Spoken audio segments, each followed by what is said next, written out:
महाराष्ट्र राज्य सहकारी संघाचा अध्यक्ष झाल्यानंतर आणि हाऊसिंग सेक्टरमध्ये सेल्फ डेव्हलपमेंट नावाची एक क्रांतिकारी योजना मुंबईत राबवित असताना आज त्या विषयाचं प्राधिकरण माननीय मुख्यमंत्र्यांनी जाहीर केलं, त्याला मंत्रिपदाचा दर्जा दिला आणि सर्वसामान्य मध्यमवर्गीय हाऊसिंगमध्ये राहणाऱ्या रहिवाशांना बिल्डरशिवाय विकास करू शकतात आणि बिल्डर जो नफा कमावतो तो सभासदांवर जागेच्या स्वरूपात किंवा कॉर्पसच्या स्वरूपात त्या ठिकाणी त्यांना जादा लाभ मिळतो। अशा प्राधिकरणाचा अध्यक्ष म्हणून झाल्यानंतर आज रत्नागिरीत या ठिकाणी येतोय। आज प्रामुख्यानं बैठक जी आहे ती कोकणात सहकार त्या ठिकाणी वाढावा, कारण राज्य सहकारी संघ हा महाराष्ट्राचा शिखर संघ आहे, ज्याची स्थापना राष्ट्रपिता महात्मा गांधीजींनी बैठक घेऊन 106 वर्षापूर्वी केली होती आणि मग अशा वेळेला तिथे नेतृत्व करत असताना कोकणात सहकार वाढला पाहिजे। कोकणात अडचणीतल्या सहकारी संस्थांना ऊर्जितावस्था मिळाली पाहिजे। वेगवेगळे प्रक्रिया उद्योगाच्या माध्यमातून इथल्या आर्थिक विकासाला बळकटी मिळाली पाहिजे।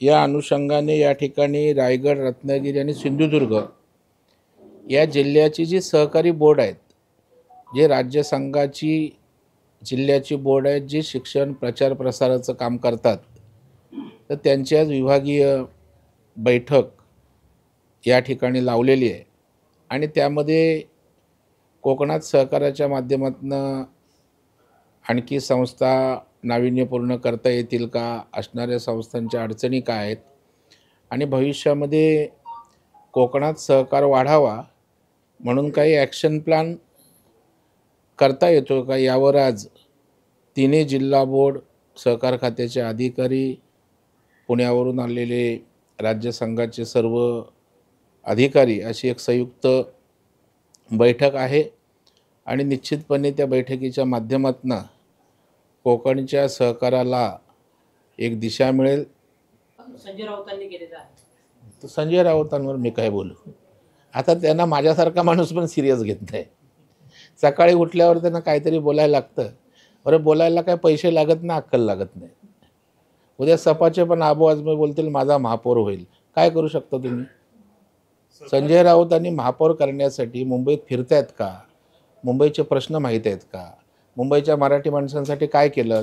गिरगावला, शिवडी, परळ, वरळी इकडे 150-150 स्क्वेअर फीटात राहतात गिरगावला लोक, माहीत आहे? कामाठीपुरात 50 स्क्वेअर फीटात राहतात, ड्रम बाहेर असतो, स्टोव बाहेर असतो। ती लोक सेल्फ डेव्हलपमेंटमधनं त्यांना आता मोठी जागा मिळणार आहे। मराठी माणूस आम्ही मुंबईत ठेवणार आहोत। शिंदे साहेबांनी सांगितलं आम्ही गेलेला मराठी माणूस बाहेर, त्याला पण आम्ही इथे आणणार आहोत। कोकणात उलट सहकार जास्त ताकदीनं वाढू शकतो, याच्यावर माझा पूर्ण विश्वास आहे, कारण कोकणातली लोक त्या ठिकाणी अशा प्रकारचा गैरव्यवहार त्या ठिकाणी करत नाहीत। सगळ्या संस्था ज्या चालल्या आहेत त्या चांगल्या आहेत, काही अपवादात्मक असू शकतील मला माहीत नाही, परंतु जसं विदर्भ मराठवाड्यात मोठ्या प्रमाणावर संस्था त्या ठिकाणी प्रशासक नेमले गेले, लिक्विडेटर नेमले गेले, तशी परिस्थिती नाही। फक्त या सगळ्यांना संघटित करून आज नीट ताकद आणि दिशा देण्याची आवश्यकता आहे। ते राज्य सहकारी संघाच्या मार्फत माझा तो प्रामाणिक प्रयत्न राहणार आहे। टाइम्स डिजिटलला लाईक करा, शेअर करा, सबस्क्राईब करा आणि बेल आयकॉन दाबायला विसरू नका। Times digital.